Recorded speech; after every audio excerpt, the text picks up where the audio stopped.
Good morning. Good morning. This is a festive season.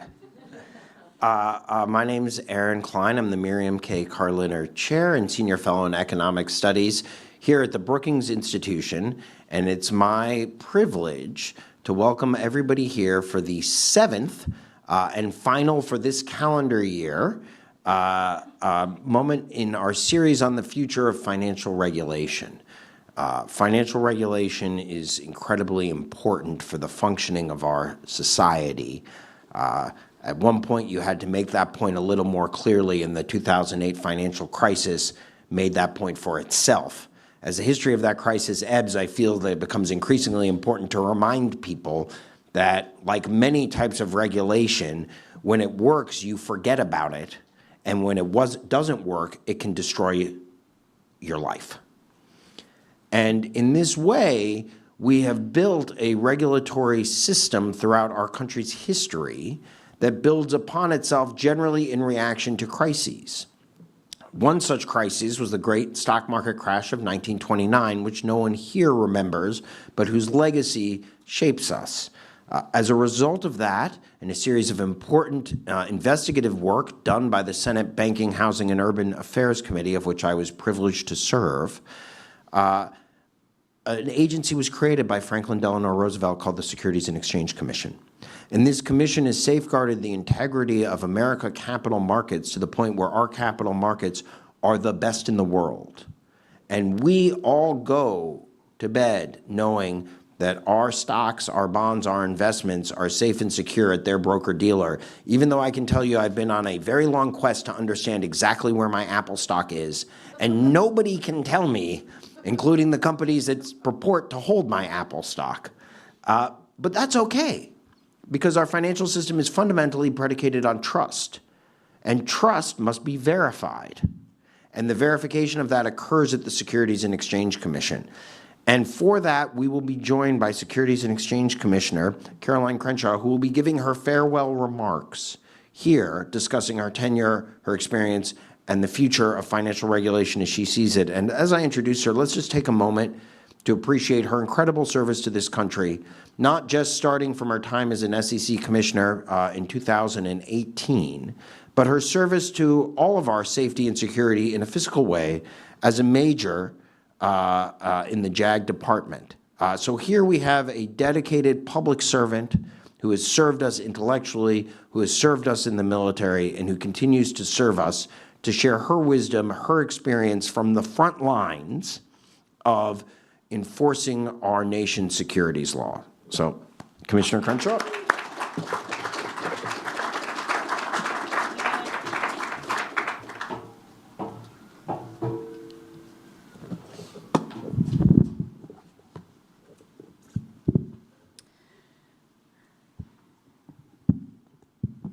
Good morning, and thank you, Aaron. It's a pleasure to be here this morning. As of course, I must start with the views I express today are my own and do not necessarily represent the views of the Securities and Exchange Commission. And I think actually probably safe to say they do not represent the views of my fellow commissioners.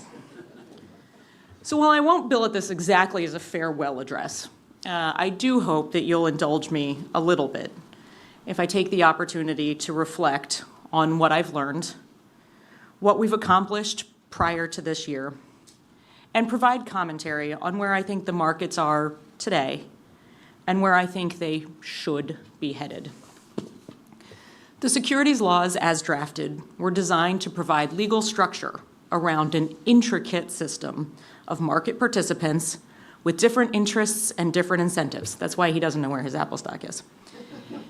It has evolved over time, including through the passage of new statutes and rules, into a unique system of checks and balances.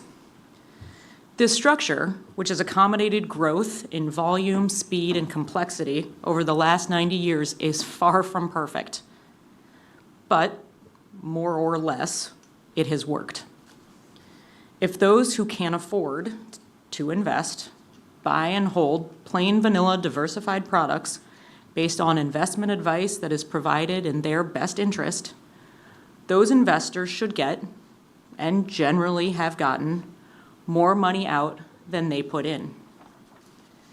And American businesses have successfully raised capital year in and year out. Our job at the SEC is to ensure the fairness and order, improve efficiency and effectiveness, and require appropriate transparency in the markets. We must do that carefully and with adherence to certain foundational principles, including, ideally, the belief that this is a system for everyone and not for any special interest or market participant. The job of the SEC is a critical one.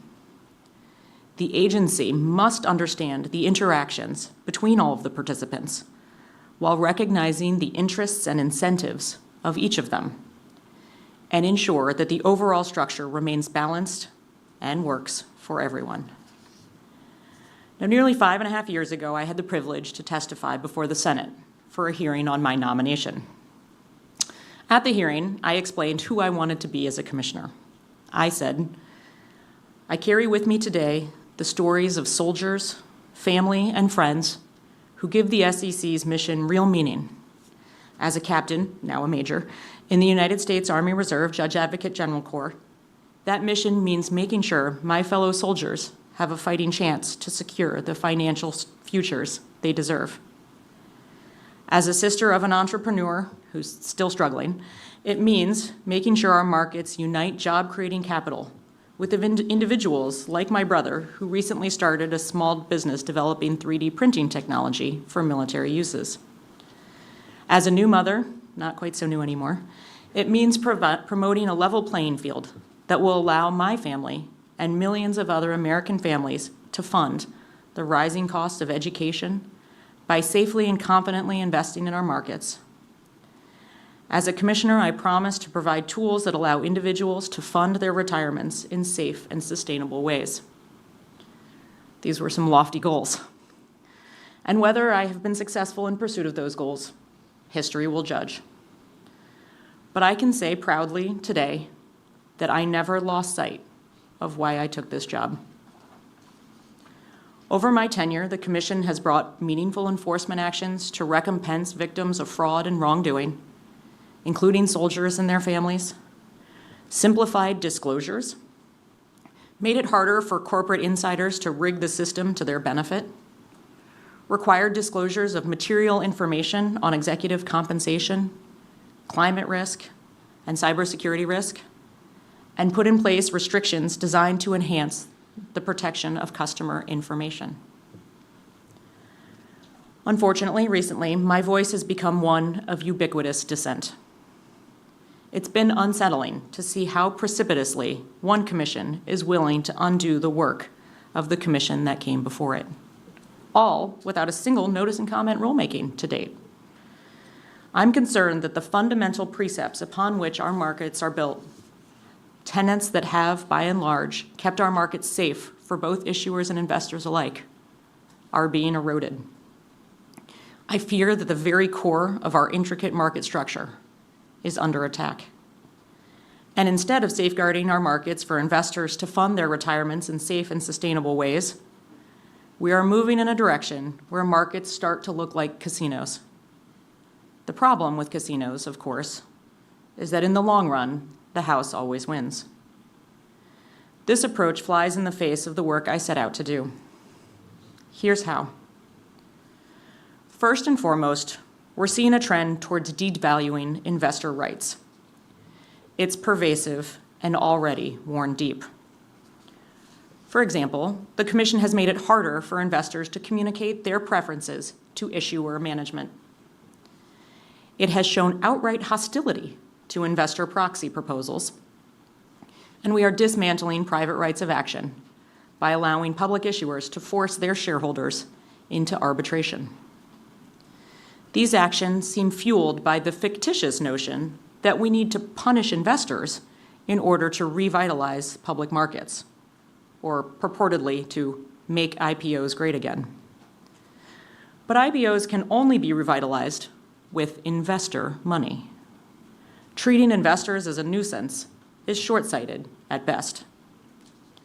While part and parcel of the devaluation of investors, a separate and pervasive trend of this Commission is moving markets out of the light and into the darkness.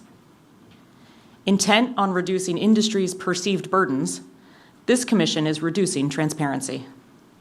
For example, it stated plans to reduce the cadence of public issuer filings. This means investors will have less access to timely information, including audited financial statements, less analysis from management, fewer disclosures about evolving risk, less analyst coverage, and it will be easier to smooth earnings shortfalls, among other potential effects. Investment decisions will inevitably be based on either stale data voluntarily released by companies that lack uniformity at best, or are cherry-picked at worst, or on information other than company metrics, such as social media posts, promotions, hype, or even just vibes. The Commission has also made clear that it intends to roll back the universe of people who must register and what information must be disclosed. Transparency is also important for ensuring our equity markets work fairly and efficiently. One of the great strengths of our U.S. equity markets is the use of displayed bid and offer prices by exchanges, which we call lit trading. Lit trading matters because it provides an important and central public source of price transparency that can directly benefit investors.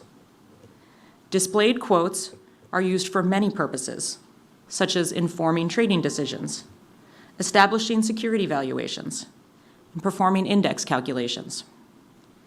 In addition, exchange trading is important for maintaining high investor protection standards, since exchanges are subject to comprehensive regulation.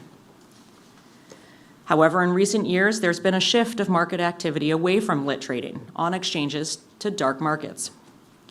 There is increasing evidence that this shift is obscuring the true prices of stocks, raising the cost of trading, and by extension, damaging investor confidence. For this reason, it's fundamentally important to support displayed liquidity and carefully consider any interventions that might impact transparency in our equity market structure, such as limiting or rescinding the order protection rule, which this Commission seems poised to do. The Commission has also been shrouding its policymaking in darkness, shunning public comment, and instead relying on hidden voices to drive its agenda. In a mad dash to implement its policy preferences, the Commission again and again has implemented a new vision through staff statements and extensions of compliance dates of Commission rules without deigning to ask investors what they think or what they want. This approach flouts notice and comment rulemaking requirements under the Administrative Procedure Act. Moreover, it is a different approach than my colleagues advocated when policies they did not favor were on the table. What is lost when the Commission does not solicit public comment? Well, obviously the Commission loses out on the benefit of the public flagging blind spots that the Commission did not see. But the public also loses the opportunity to identify the industry voices driving the policy decisions and to evaluate their motives. The public deserves to know who is really behind the policy choices that will impact their financial futures. Perhaps most perniciously, this retreat from public comment denigrates investors, sending the clear message that the Commission does not value their perspectives and that it knows better than investors do what is best for them. The Commission's approach to non-transparent policymaking has treated investors like silly children to be ignored, rather than fully formed persons with ideas and concerns worth hearing and considering. Investors deserve better. This brings me to another trend. The Commission is opening the private markets to Main Street investors' pockets, including their retirement assets. This is a harmful policy choice, not just because it undermines the safer, more transparent, and more efficient public markets. The private markets expose retail investors to more risky investments, ones that were specifically crafted for non-retail investors. To justify this irresponsible departure from foundational pillars of the securities laws, my colleagues used lots of buzzwords: freedom, diversification, democratization. Call it what you will. At bottom, it's risky and it's reckless. Private markets do not offer the same guardrails that our public markets do for a level playing field for retail investors. There's limited transparency. Investors don't get the same standardized disclosures as in the public markets. The Commission does not have the same tools to detect fraud or other wrongdoing before it happens. Investors are kept in the dark about certain fees and expenses, and valuations are opaque and inconsistent. In the private markets, smaller investors almost certainly will be subject to higher fees, and therefore lower returns, than large investors with the power to negotiate. Unleashing the private market's insatiable hunger for capital on retail investors' wallets will come back to bite regulators, but not before Main Street American savings have been looted. As the Commission dismisses investors, reduces transparency, and sends retail into the private market's wilderness, it cedes important tools, its enforcement tools. We see this in multiple ways. The Commission has dismissed SEC enforcement actions left and right, undermining the credibility of our lawyers and the agency overall. It has brought fewer enforcement actions. Civil penalties, when assessed, are purposely lower. The purveyors of massive white-collar fraud are being pardoned or having their sentences commuted by the President, leading the Commission to drop its parallel litigations as an exercise in discretion. Whistleblower awards have all but grounded to a halt. And as I mentioned earlier, the Commission has given permission to issuers to enforce mandatory arbitration provisions against their shareholders, meaning less private enforcement of the law and confidentiality provisions that will keep corporate wrongdoing in the shadows. Deterring misconduct is a public good. Without deterrence, there is no accountability. Corporate actors comply with the rules because failing to do so, under normal circumstances, is costly. When we remove the tools that detect fraud and make it less costly to commit fraud, people will commit more fraud. It's as simple as that. Taken together, these trends embody a sort of chaos that I think has characterized this past year. The appetite to deregulate has been rapacious. The analysis of the costs and benefits of our policies has been non-existent. And the repercussions, I would argue, could be dire. We live in an echo chamber where politicians and policymakers make their own truth through repetition. But the markets have a way of correcting themselves, not always immediately, but over time. So I think the true advisability of these policies will reveal themselves eventually, but I certainly wouldn't be alone in analogizing the trend toward deregulation in the current environment to the period prior to the stock market crash of 1929. And our ability to understand and respond to market events of all kinds is only as good as our best resource, the staff. Staff numbers across the board are down by 15 to 20%. I cannot overemphasize how harmful the overnight loss of decades of institutional knowledge and securities expertise has been to our agency generally, and how significantly it will impair our ability to respond nimbly in times of tumult. We have lost experts of all stripes who have weathered past market events, brought reform from calamity, guided recovery efforts, and have instituted protections that decrease the risk that similar disasters might happen again. Of late, we have frequently been told that today is a new day at the Commission. But anyone aware of our place in the calendar knows that with each successive day, the night grows longer. I fear that the darkest depths of winter still lie ahead for America's capital markets. So that's the doom and gloom part of the speech. Out of the rubble, I believe that we can find opportunity, clarity, purpose. I believe we will have a chance to rebuild, and we will rebuild it better than before. And of course, I'm here at Brookings, so I need to bring some big ideas. I challenge each of you to envision, debate, and importantly, build consensus around those ideas so the best of them can be implemented when the time comes. But I think the big question we're likely to have to answer is, how do we make markets work for the American people? The government is responding to big industry's wish list at the moment, but our focus should be on everyday Americans. First, let's return to market fundamentals. We need to promote policies that encourage trading based on actual fundamentals, issuer operations, cash flows, real financial metrics of companies, not tweets. Policies should favor long-term buy and hold investing. People invest in crypto because they see some others getting rich overnight. Less visible are the more common stories of people losing their shirts. One thing that consistently puzzles me about crypto is, what are cryptocurrency prices based on? Many, but not all, crypto purchasers are not trading based on economic fundamentals.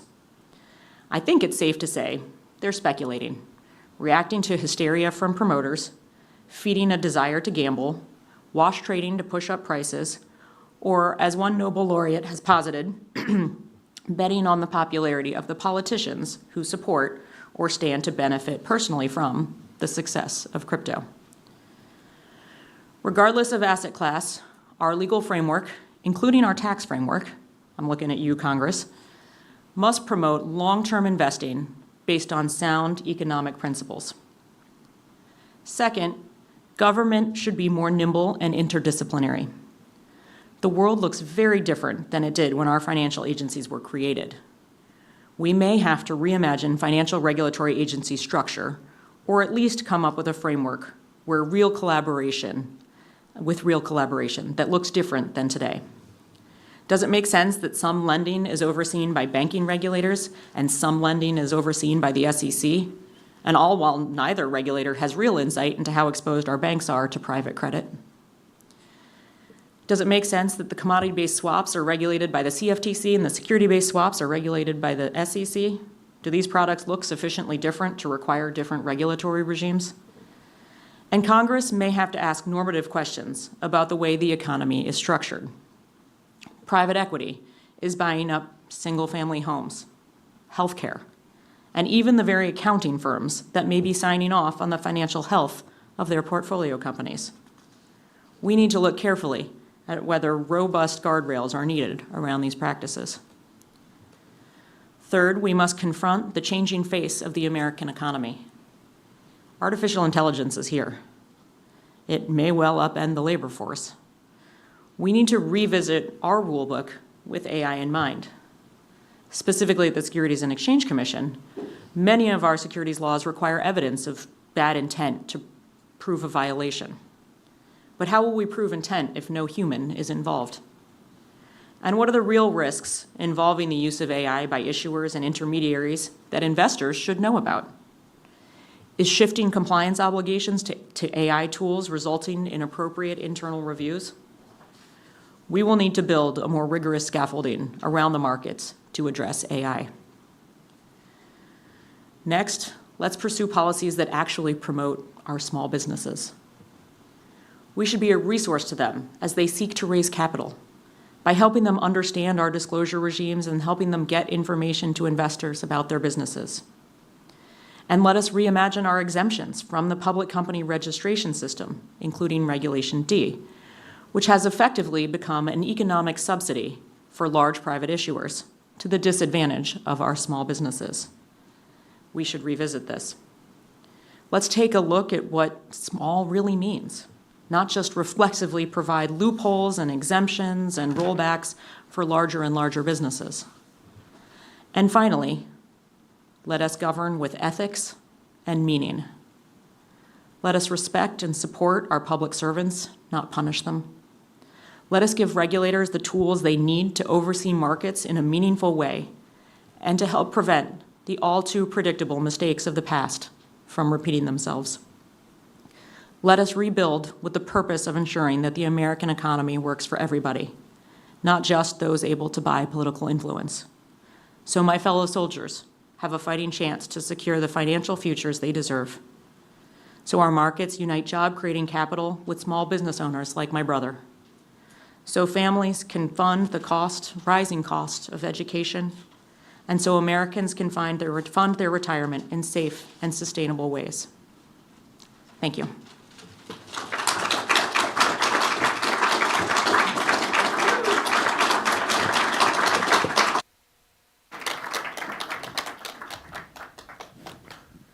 Commissioner, come and join me. I think we all need a moment. After that speech, which just had a tremendous amount to unpack. Yeah. And I want to start with something that you discussed a little bit regarding crypto, because it came up, and it was not surprisingly the number one source of questions that we received ahead of time online. One of those questions was, what do you foresee happening in crypto? And another question from Keely Eslin at Law 360 wanted you to respond to the taxonomy that Commissioner Chair Atkins laid out at the Philadelphia Federal Reserve, another conference that Brookings and I helped organize. And I think those kind of two questions are interrelated in terms of what you foresee and what the taxonomy comes out.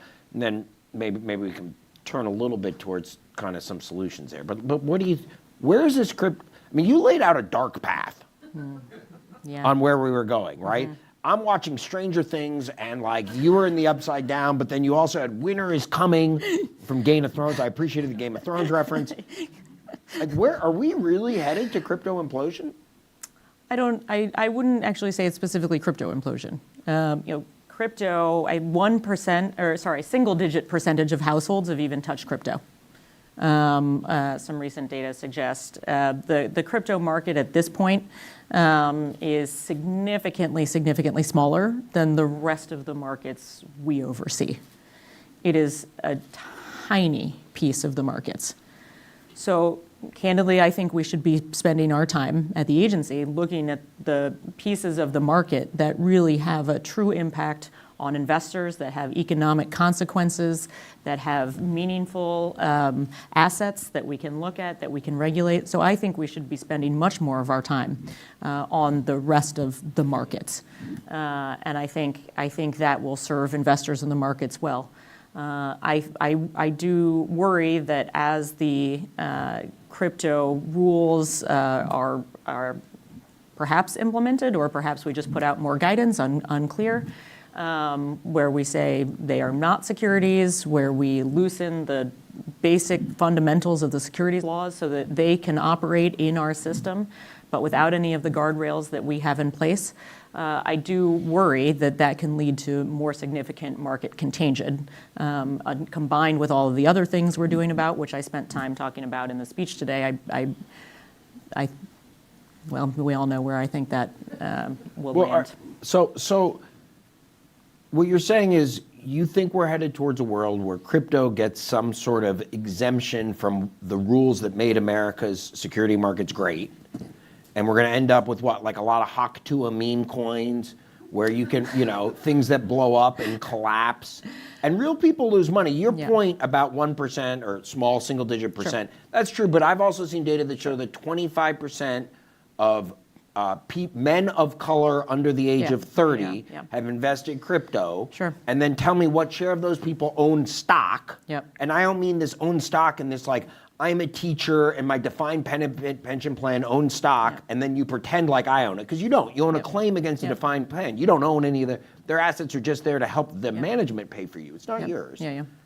What, that's a big deal. When you talk about helping small investors, the share of small investors that own crypto relative to the, So what's the solution for this problem? Well, I've long thought, and I've talked about it in the years since I took this job, I think there are ways to build bridges. There are ways to support this type of innovation with guardrails in place that are necessary to protect the retirement assets. A lot of these exposure is coming through ETFs and ETPs, which are all marketed the same, even though they're actually very different products. And I think there are ways to build those bridges, but they're going to have to accept some different regulatory regime, and the SEC is going to have to work with them to build that out. And I think if, for example, you cannot meet, say, A, B, and C part of the disclosures, why not? What is the purpose of that for investors? And then think through, okay, so then disclose X, Y, and Z instead. And it gets at the same purpose. Our rules have been flexible like that for 90 years to allow innovation, to allow other things and it hasn't always worked. There's been bubbles, right? We've seen, but we have allowed innovation. Cars have not developed with innovation because of our securities laws.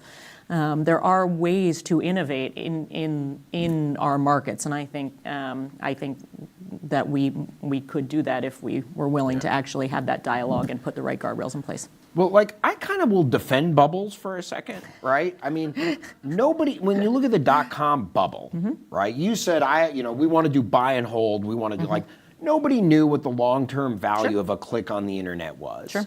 And Netscape and Pets.com at one moment were the darlings of Wall Street. And this stupid bookseller called Amazon had like reached its finite point, and like people like going to the bookstore, just like Blockbuster told us we like going to the video store. And lo and behold, the market worked. It turns out Pets.com not great. Amazon, like, I have problems with parts of Amazon, but like the amount of stuff that comes to my door every day that makes my life easier from Amazon. And at one point, if you bought Amazon at the peak, in a year, you lost 90% of your value, right? Let the market figure out what things are worth. But that was very different than what happened in Enron, and Tyco, and WorldCom, when the accounting people cooked the books in firm after firm after firm, and people lost confidence of our markets. That was a very different implosion than a bubble. Sure. You raised a concern about private equity buying auditors. You also raised a concern about darkness and loss of staff and things that are going on behind closed doors. So I want to open up that door on the PCAOB. Because this is an important agency created by a landmark bill, Sarbanes-Oxley Act. Bipartisan. 99 to nothing, I believe, in the Senate. I see some folks in here who worked on it more so than I did, but it was a big effort. I was proud to be a part of it. What's going on at the PCAOB? Because there are all sorts of bad rumors flying all around this town. What's happening? Well, I'm worried.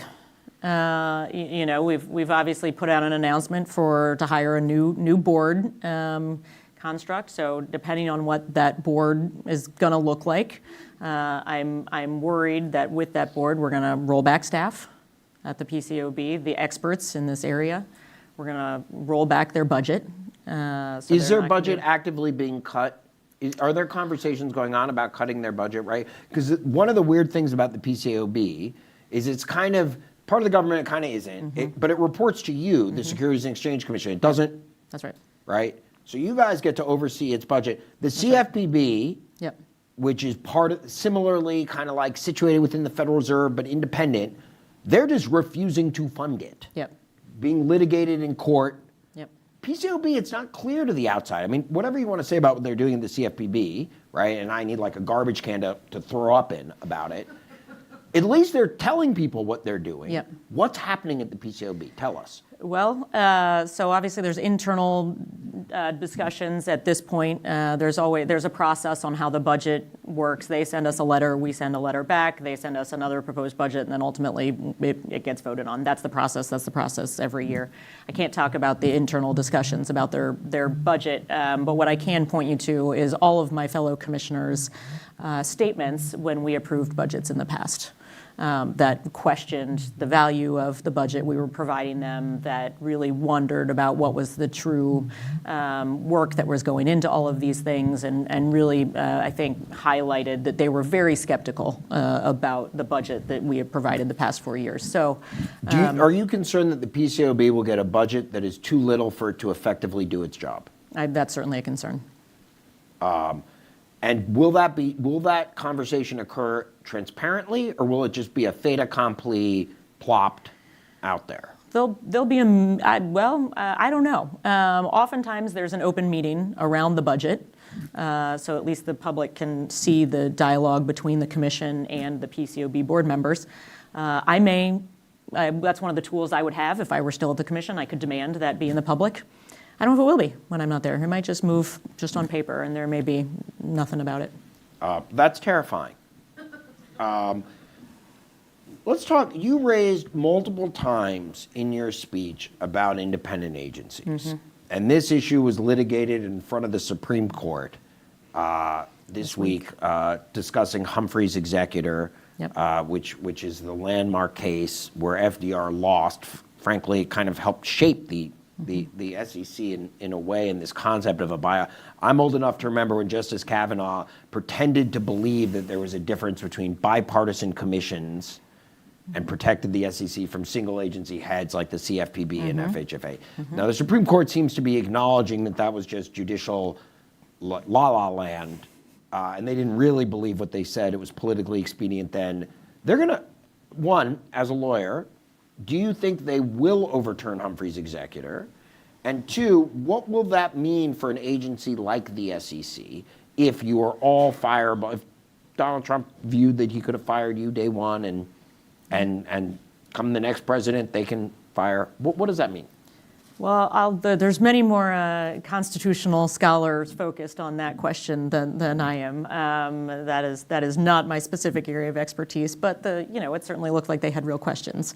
It looked like maybe the Fed will be carved out somehow, but it did look like... The big moneyed interests that give a lot of money to a lot of justices on the court and other causes seem to say, protect the Fed with another judicial la-la land statement. But let's hold aside the special power that the Fed seems to have over the universe. And what strings they pull. But let's talk about the SEC, the CFTC, your world. Yeah, I think the structure of the agencies as a bipartisan commission is an important one. There's been criticism that maybe it hasn't worked all that well. Maybe you can't get as much done as you would like. That's sort of the point. And I think that's one of the important values of the bipartisan commission. All during the last administration, you saw my colleagues putting out statements, wondering why we did things, giving a roadmap for folks to take us to court. That's how the process works. We pass a rule, and then if people don't like it, they can take us to court, and the court decides. That's how these agencies work. And the chairman, chairwoman, chair is usually somebody appointed by the president of that party. But you get to hear the diversity of views, and it really does moderate the work the agency does. Even internally, before things come out, if there are voices putting comments in, it really can have an impact on the trajectory of the work coming out of the agency. And markets like predictability, markets like consistency. What markets don't like is rules changing every 4 years, and having to build up something and try to implement it and spend all the money doing that, and then having that rule change. That's not good for the markets, it's not good for businesses, it's not good for investors. And what you're gonna see with a 3-member, purely partisan commission is much, much, much greater swings than you have seen historically. So one of the questions we got online talked about the change in how you saw the SEC by administration over your tenure from Trump 1 to Biden to Trump 2. And I feel like you kind of answered that a bit. But let me push at you, because there's a little chattering around town that says the SEC has long been a growing dysfunctional agency that's constant 3-2 partisan bickering. And they kind of hold up the Federal Reserve with these 7 board members who all agree on everything as a unanimity of thing. Now, I tend to think, it's funny how you have a unanimity of governors voting at a higher percent approval than what Putin got in his last election, while we have crazy monetary policy that maybe made some mistakes. But if you have unanimity, you can protect groupthink when you have this thing. Some people say the SEC is dysfunctional, is a word that's not. How do you respond to that? I don't think we're dysfunctional.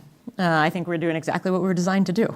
And most of the actions the commission takes are actually bipartisan.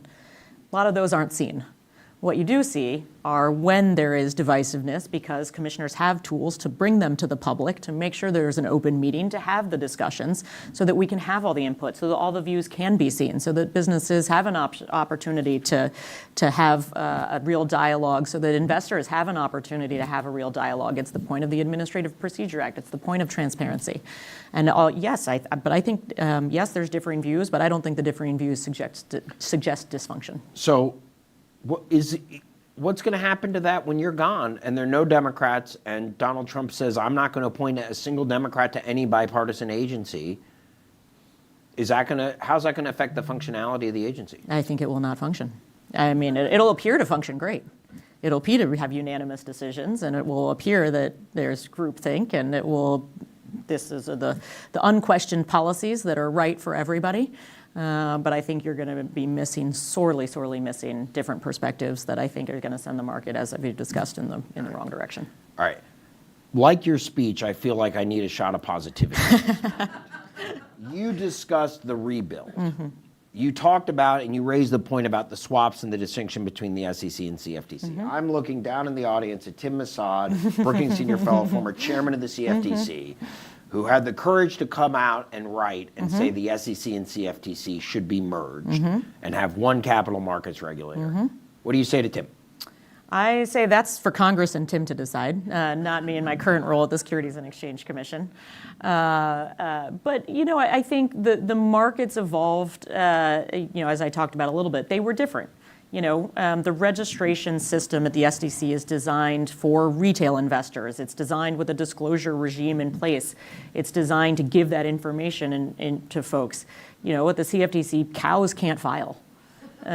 So it's a different regime. Commodities historically are different from securities.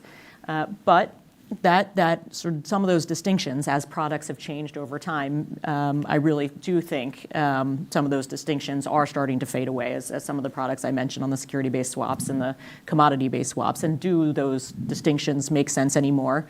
And as we shift into a world with crypto, where we've seen sort of perhaps a leverage of the industry between the two agencies more than ever before, I do think it's certainly worth thinking whether or not that distinction makes sense anymore, and whether they could be one and the same. But again, I'll leave that up to the Congress. Yeah, but I mean, look, Congress ultimately decides, but it's our job here at Brookings, as you said in your speech, to come up with big ideas to present.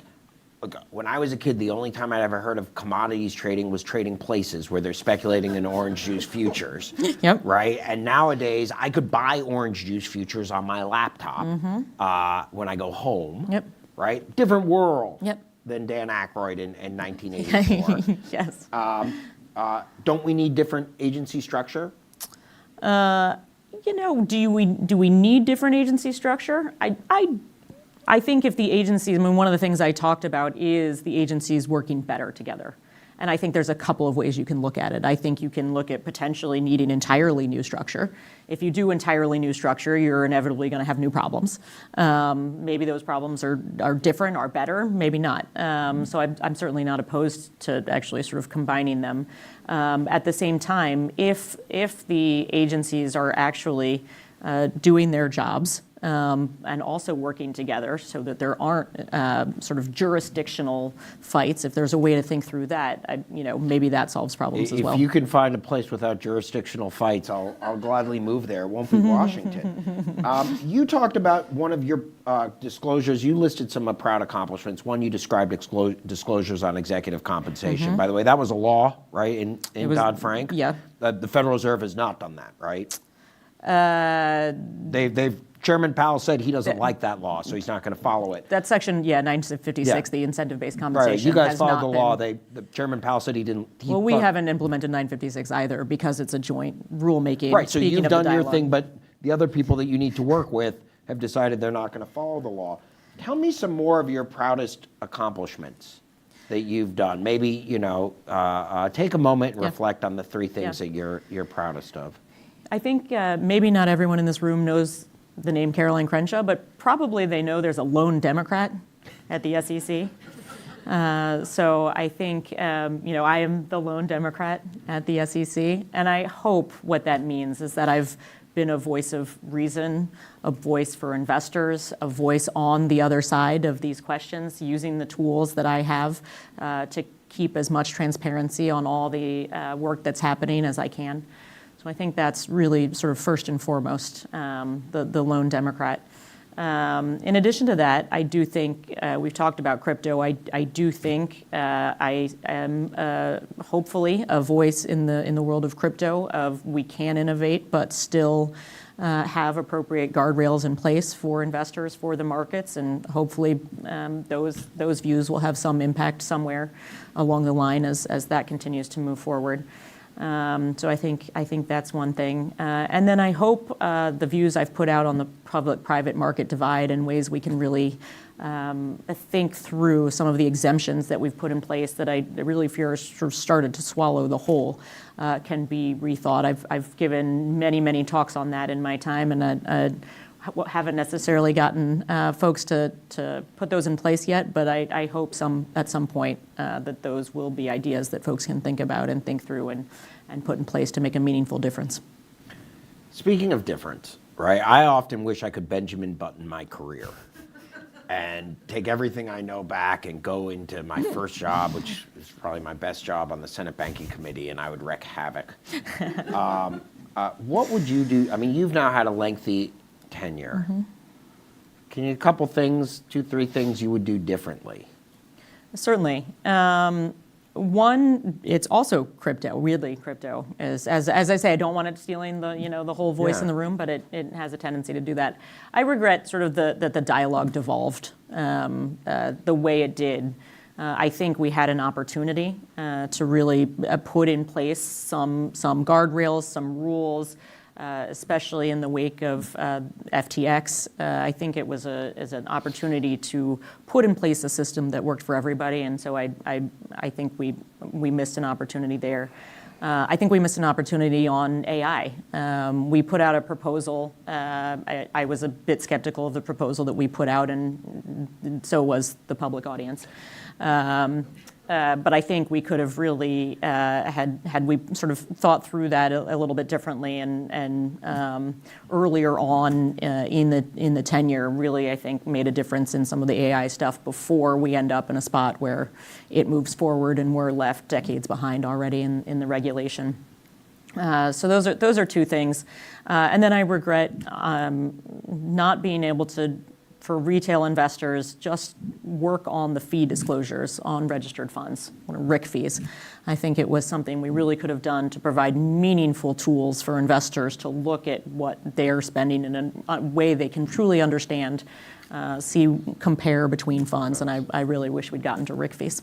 On that disclosure point, Bill Alpert from Barron's wrote a question in where he you in your speech, you talked about increasing disclosure on executive compensation, climate, and security, cyber risks, et cetera, right? And kind of the premise of our regime is more disclosure-based than heavy-handed regulatory, right? You could just imagine a world where you say, you have to do X, Y, and Z. Europe may be a little more on the regulatory than we're a little more on the disclosure, and then let the wisdom of crowds do. Well, or the statutes also say that. Yeah. No, right? Like the statute, like in the U.S., it's like keep your coffee at a reasonable point, and if it's too hot, you can get sued. Yeah. Europe is like your coffee must be at 37.8 degrees, and we're going to send a person with a thermometer to go around and check, right? You mentioned something about decreased and simplifying disclosures. Which, I'm personally very sympathetic to, a disclosure that's unreadable unless you have a law degree. Is that really a retail Even disclosure? with a law degree. I also don't know what I think I gave Apple permission to name my grandchild in my iTunes. Bill Alpert kind of asked a question about how do you view the disclosure balance between privileging, the big money corporate hedge fund PE folks that you said, and retail, and where do you see that regime going? You kind of talked about a little bit, on disclosures you might do differently on RIC fees versus regulate RIC fees. Yeah, well, one of the challenges with that is that the big hedge funds, the big moneyed interests, they get entirely different disclosures than what retail gets. That's sort of this difference between the public market and the private market. It's why the private markets, one of the reasons I'm worried the private markets is so poorly situated for retail investors. We did propose a rule in the last 4 years that actually would have provided significantly more transparency and disclosure to investors in the private markets.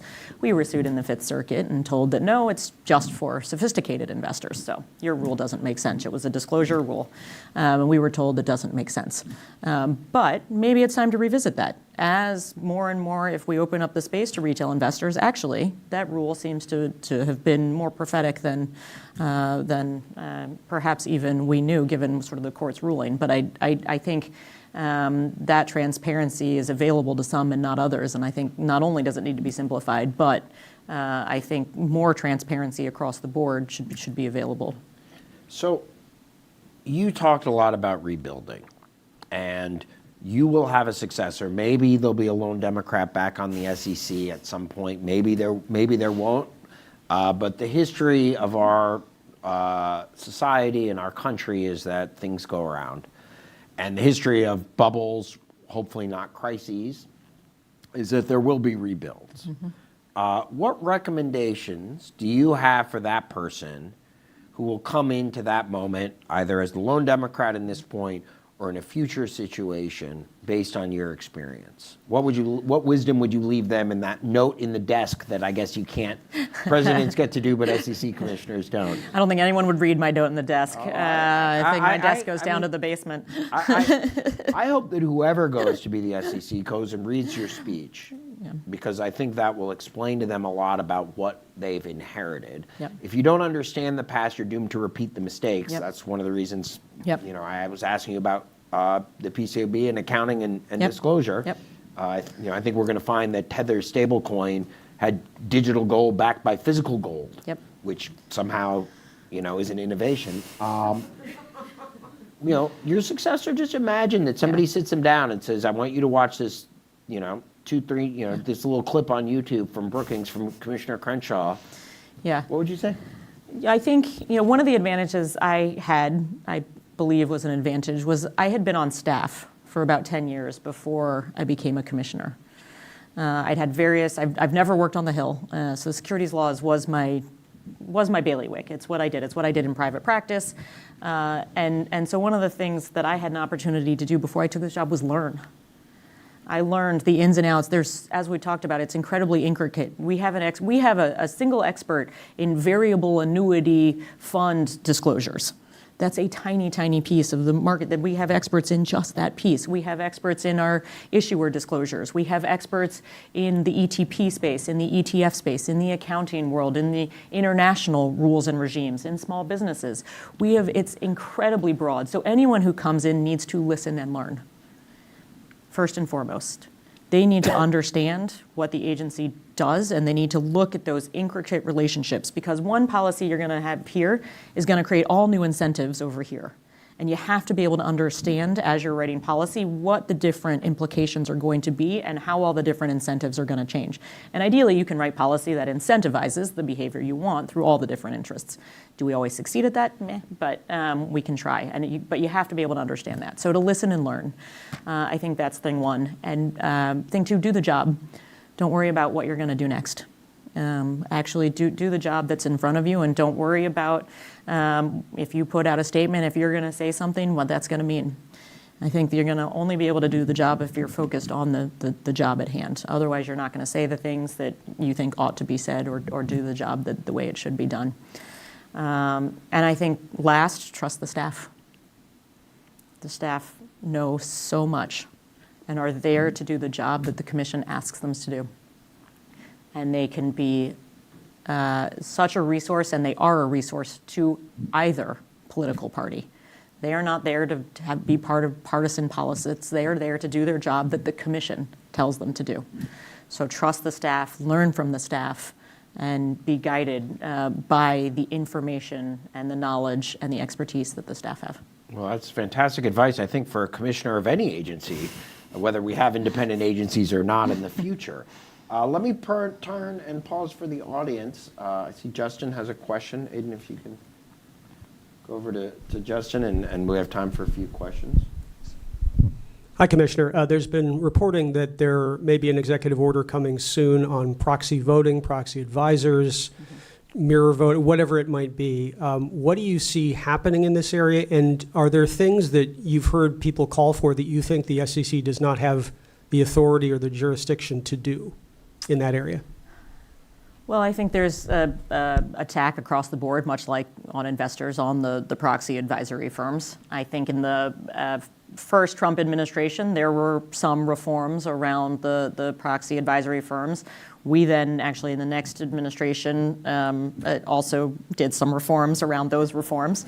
We were then sued around those reforms that we did on those reforms. We won.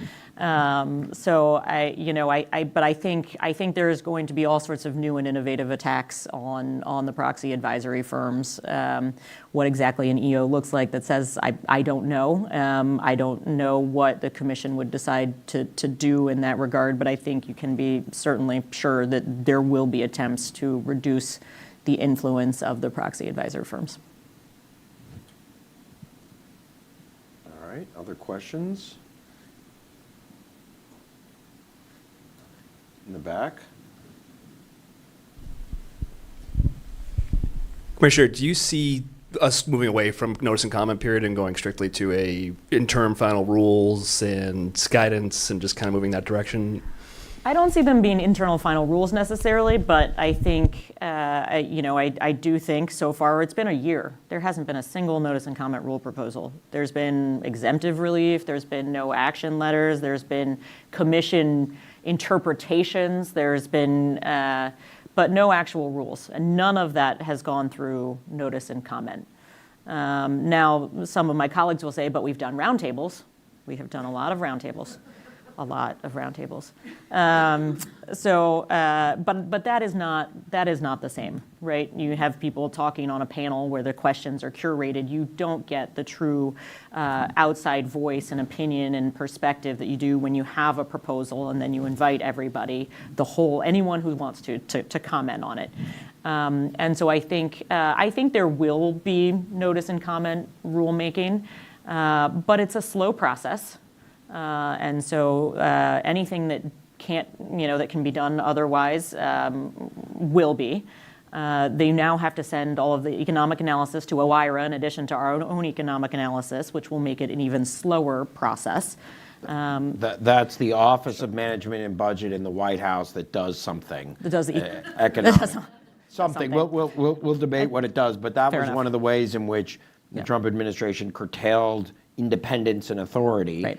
Right. So that's going to make the process even longer, and it. In addition to that, they're counting the sort of the deregulatory rules versus the regulatory rules. Well, any rule we write is probably going to have some cost because it's going to change something. So, industry is going to have to change, which is going to cost money. So how do we count the deregulatory versus the regulatory? So they've made it very hard to write rules. Additionally, rules give people standing to challenge them. So I think there's a real move away from notice and comment rulemaking for all of those reasons in order to get stuff done.